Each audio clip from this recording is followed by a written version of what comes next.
What's up, epic gamers? It is I, Andrew Baena, applying hand cream to my dry ass hands, and today we're going to be doing I don't know what the fuck I'm talking about. What's up guys, Andrew Baena here, and it is that time of the week for this FAQ video. This is FAQ number 8, the most original series on YouTube. No one's ever done an FAQ before, blah blah blah, all that troll stuff that I always say, as you know by now. So as usual, before we get started, I got a few plugs to make. Number 1, if you want your question featured on a video like this, there are 2 ways you can do that. Number 1 is very easy. Drop a comment on the YouTube video. Literally just comment below. You're already going to do it anyways if you were going to. So just do that and do what your heart tells you and ask whatever you want, and I will pick it if I think it is an interesting question.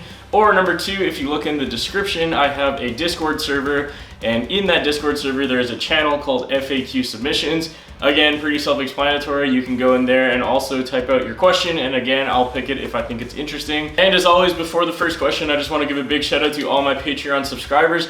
This is a big one for me because we just surpassed $100 per month, which is amazing. Thank you guys so much. As always, like I say, this is what I do full-time now, and I'm trying to make sure that I can keep doing this, and Patreon is one of the best ways to help me out. So now with all that out of the way, let's get to the first question of today's video. The first question comes from Hey It's Macaulay on YouTube, and they ask, do you have a cheap live rig solution? Also, I met a red-handed denial after watching Lauren on my break at work the same day. Yes, I do have a solution for a cheaper live rig. It always depends on what your budget is when you say cheap, but I'll show you what I would recommend in a second. First of all, I want to say shout out to Red-Handed Denial and Lauren Babic. That's awesome that you got to meet them.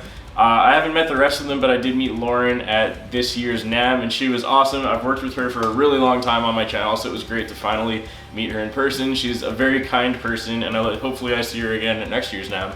But anyways, as for the live rig solution, there are 2 different alternatives I'm going to suggest to you. Both of them are pretty similar. So number 1 being, for either of these, I would definitely recommend that you get one of these guys right here. So what this is called is a Seymour Duncan Power Stage.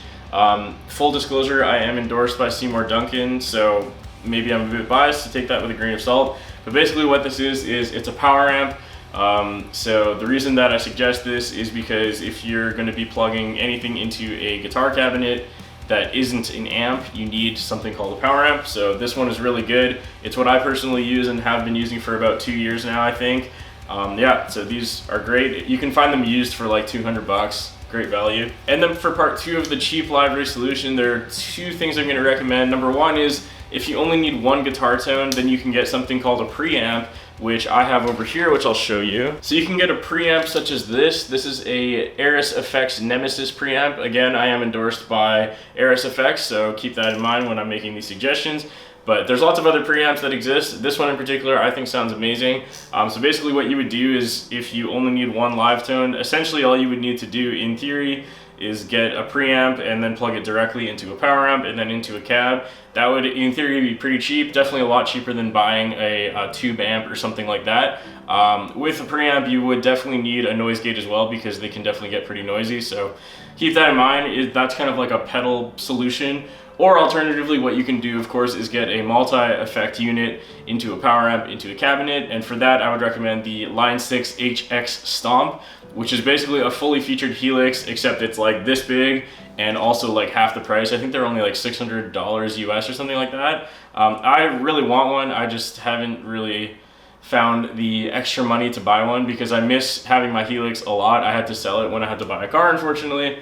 But the Helix was awesome, I really loved it. The HX Stomp is an even cheaper version of that, so those would be my 2 suggestions. Number 1, if you only need 1 tone, maybe look into a preamp, noise gate, and then a power amp. Or number 2, if you want multiple effects, then look at maybe an HX Stomp into a power amp into a cabinet. But either way, something involving a power amp and pedals would be my best bet for something that's kind of cost effective. The next question comes from DLX Fuentes on Discord, and he asks, you're offered enough money to tour wherever you'd like and to bring any band that you'd like. Where do you go and who do you bring? This is such a big question, but it's obviously something that every musician thinks of at some point in their life.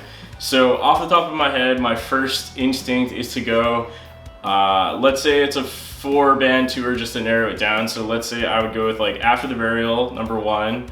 Number 2 would be Volumes.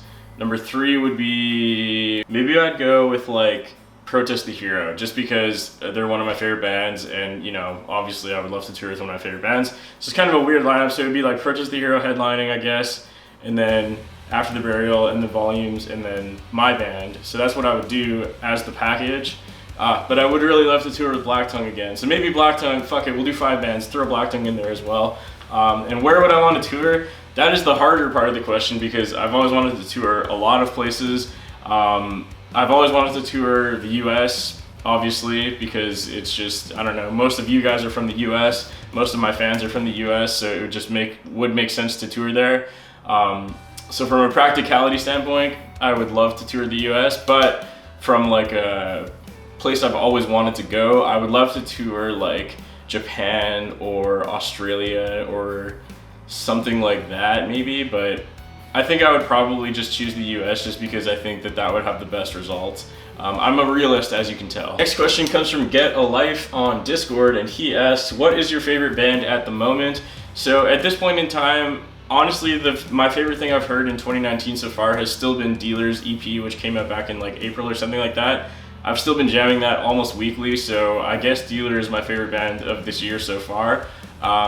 Followed by that, I would say the band that I'm the most hyped for is Humanity's Last Breath, and their full album comes out very soon. In fact, it might be out by the time this video drops. I'm not entirely sure about that. I'll put it on the screen if I'm wrong. But yeah, so those 2 bands are the ones that I'm the most hyped about right now, which would be Dealer and Humanity's Last Breath. Next question comes from Tyler Maramino on YouTube, and he asks, what is your favorite custom guitar company aside from Fast Guitars? So for this question, I have 2 answers for you because I can't decide. The first one would be Aristides guitars. I've played many of these now, which I'm very fortunate to say. I tried them at NAMM, and then I have a lot of friends from around the area who are actually endorsed by Aristides or just have an Aristides. So those guitars are amazing. The quality is insane.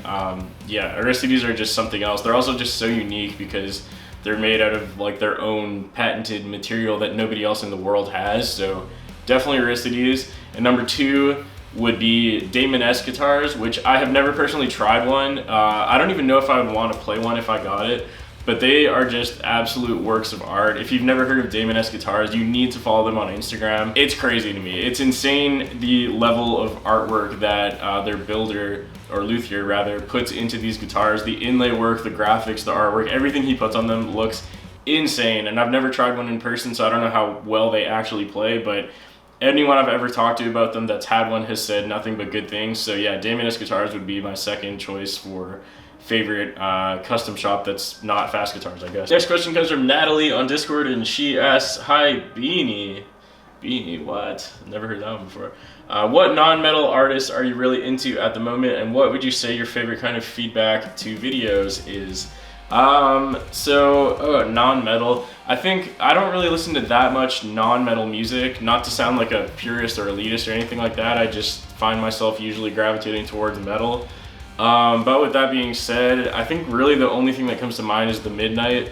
I know I've talked about them a lot before, and they're still one that I really enjoy, and they're not kind of like a fad that I went through, I guess, where I really liked them for like a month and then I forgot about them. Like, I still enjoy The Midnight a lot, and I still listen to them at least once a week. So I would say The Midnight, they're like a synth wave, synth pop thing.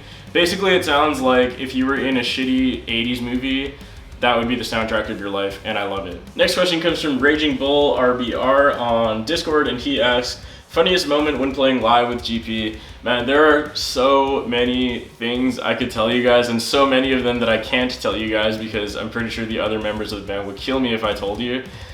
But one of the most recent ones that comes to mind is, it was literally, we played a show the day before I left for NAMM, so this was back in January. We played a local festival here in Vancouver, and my dumbass fell off the stage 3 times in one show. I think it was actually in one song I fell off the stage 3 times. I wasn't drunk or anything, don't mind you. I'm just very clumsy, and I fell off the stage. I was playing my 9-string, I don't know why that's relevant to the story, but regardless, I was playing that. There was like strobe lights going on, and I don't know if you guys are in a band or not, but if you've ever played on a stage with strobe lights and headbanged, it is the most disorienting thing of all time because it just makes you dizzy right away. Or maybe it's just me, maybe I have epilepsy or something, I don't know. But anyways, I was headbanging and doing my thing, and then the strobe lights started going, and I lost my balance and I fell off the stage, and I was holding my guitar and I was like terrified that I was gonna break it because I had never brought my 9-string out on stage because it's like a very expensive guitar and I don't want to fuck it up. But I brought it for some reason that day. So I fell off the stage, but I fell off the stage backwards. So my guitar was away from the ground in the wall, luckily. And I fell off the stage, and luckily, I don't even know like how it happened, but I ended up just kind of landing and like slamming my back against the wall instead of falling on the floor, because I guess the wall was really close to where I fell. So it's kind of like if the stage is here, I fell backwards like this, but then the wall like caught me here and I like snapped back into it. It was super weird. It hurt a lot. And Johnny was singing on stage and he just stopped singing the lyrics and started laughing into the mic, and the rest of the band still playing, like looking at me like, what are you doing? And I was like, oh shit, I fell. So then I tried to get back on the stage, and it was a really high stage, so I tried to like jump back onto the stage, and then both of my feet caught the lip of the stage. So I jumped and then fell face first onto the stage, but I was holding my guitar, so I tried not to land on my guitar. So I ended up landing like in a kneeling position. So my full weight just smashed my knees into the stage. Both of my knees started bleeding immediately, and then I stood up and that was only like our second song, so I had to play the rest of the set, and my knees were just like killing me, bleeding everywhere. And you know, I have to stand and still put on the show, so I'm still like headbanging and trying to run around, but like secretly crying inside. I fail a lot is basically the moral of that story, and it sucked. And then the next day I flew to California, and for 5 days there's all these videos of me and pictures of me at NAMM wearing like short shorts because my knees are just covered in disgusting scabs, and everyone got to see my gross ass knees. And yeah, it was a lot of fun. Next question comes from Fear on Discord, and he asks, do you support endlessly wasting money you don't have on instruments you don't need? I guess that would be a yes to that question. Next question comes from Paul King on YouTube, and he asks, do you like horror movies? If so, what is your favorite one? Yes, I like horror movies to some extent. I'm not like a huge horror movie fan, but if there's one that I hear a lot of good things about, then I'll go check it out. So most recently, the one that comes to mind immediately is Hereditary. That's probably no surprise. If you're into horror movies, everyone has been talking about that movie, and a lot of people say it's like their favorite horror movie since like The Exorcist, so it's really, really good. Next question comes from Aswad on Discord, and he asks, thoughts on Music Man, Jason Richardson 7-string now that you are an endorser?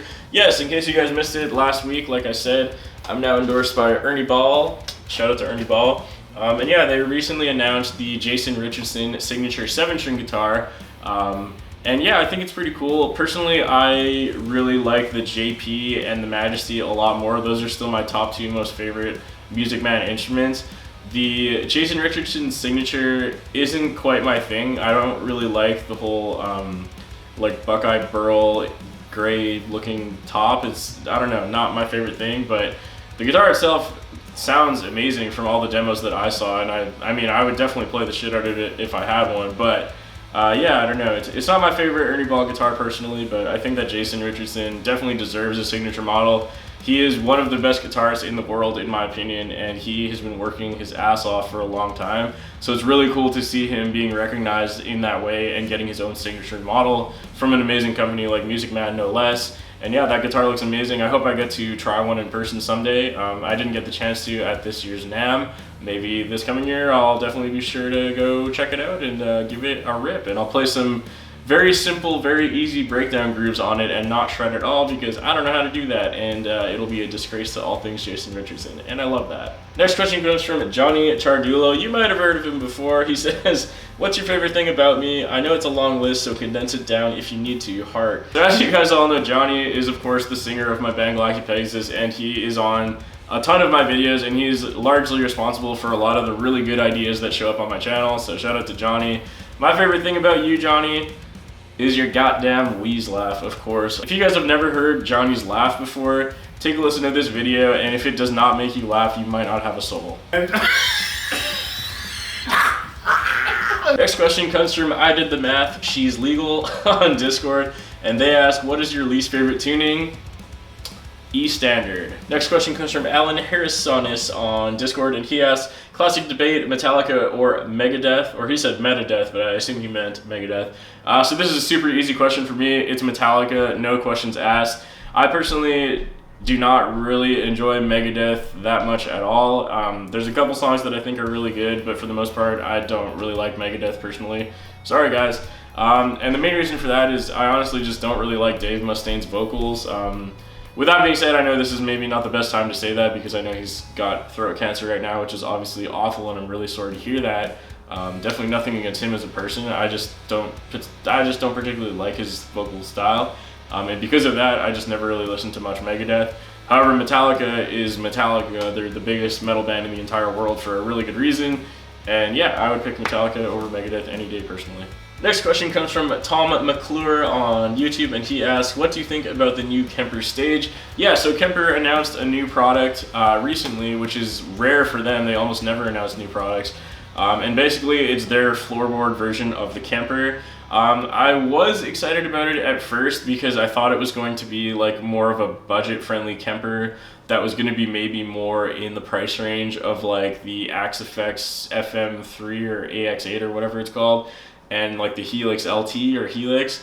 But unfortunately, it's actually still really expensive. I think it's like $1,800 US, which is Canadian. That's still like, you know, $2,500. So it's still pretty unaffordable, and yeah, I don't know. But I mean, it is pretty packed with features, and it's really cool that it has a built-in power amp. So I don't know. I personally like the convenience of floorboard units more. Like I was saying earlier, I really miss having a Helix because having that floorboard unit without having to carry around this thing was very convenient. So that's cool for Kemper, and I don't know, it's cool to see that they're releasing some new products, I guess, but the price point is a little disappointing. I was hoping it would be more budget friendly than that. Like I think the AX8 is around like $1,200 US, so if it was around that area, I would be a lot more excited about it. Next question comes from Dat Cold on Discord, and he asks, Andrew, for the next video, what is your opinion on passive and active pickups? I like both. I have no real preference. Well, most of my guitars do have passive pickups, so I guess I technically prefer passive since clearly I pick those more often. But with that being said, I have no opposition to active pickups. For me personally, all I do is play down-tuned metal, and I don't really play leads almost ever. I don't really use clean tones almost ever, so I don't really care either way whether it's active or passive. For like heavily distorted metal, they both sound good in my opinion. I really like the Seymour Duncan Blackouts for actives, obviously, but then a lot of my other guitars have passives, like the Seymour Duncan Alpha Omega is also really good, so either way, I'm happy. I'm not too picky on passive versus active, personally. Next question comes from Mate Sensiuk. Sorry, I totally butchered that name, I'm sure. On YouTube, and he asks, do you know Said Too Much? And if you do, what do you think about his content? Yes, I know Said Too Much, and he is awesome. His name is Kevin. Yeah, he's a great guy. I've talked to him a lot over Instagram, and he actually, shout out to him because he sent me my 10-string guitar. This actually used to be his guitar, and he gave it to me. So you guys have all seen this ridiculous 10-string before, and yeah, as I was saying, this was actually Said Too Much's guitar before mine. And long story short was I was trying to buy a 10-string last year, and for some reason Rondo Music like refused to ship one to me because I was in Canada. Or sorry, that's not entirely true. They said they wouldn't ship to an address that wasn't the same as my billing address because I have a PO box in the States that I like to ship to. I don't want to ship it to Canada because it costs way more money. And they refused to do that, so I canceled my order, which was very disappointing because I actually technically bought the 10-string, and then they just refunded me and I didn't get it. But then Said Too Much reached out to me and he gave me his instead, which is awesome. Yeah, so a huge shout out to Said Too Much. And I also have a collab coming out with him very soon. His content is amazing. Definitely go check out his channel. He's doing a ton of really interesting stuff regarding extended range guitars on his channel. Next question comes from Bastion on YouTube, and he asks, why do you dislike standard tunings? So I got a lot of comments on this because I think in my last FAQ I said that standard tuning should be illegal. Obviously I'm exaggerating and joking. I don't actually hate standard tunings. I just personally don't use them that much. I guess like technically on 2 of my guitars I do have them in standard tuning. Like this guy right here is in F standard, so I mean it's not E standard, but it's a half step down from standard 8-string tuning. So I do use standard tunings, you know, sometimes, but personally most of the stuff that I grew up listening to and that I learned when I was learning how to play guitar was almost always in drop tuning, so that's just how I learned how to play a lot of the stuff that I know how to play.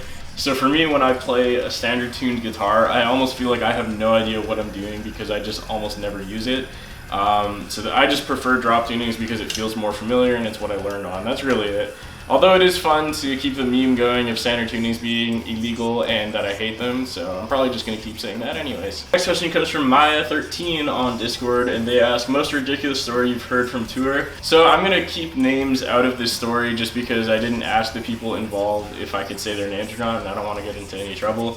But one time when we went on tour, we played a show in Alberta, and after the show in Alberta, we always were trying to find a place to stay. Again, if you've ever been in a touring band, if someone offers you to stay at their place, you'll always take them up on it because hotels are expensive and sleeping in a van sucks.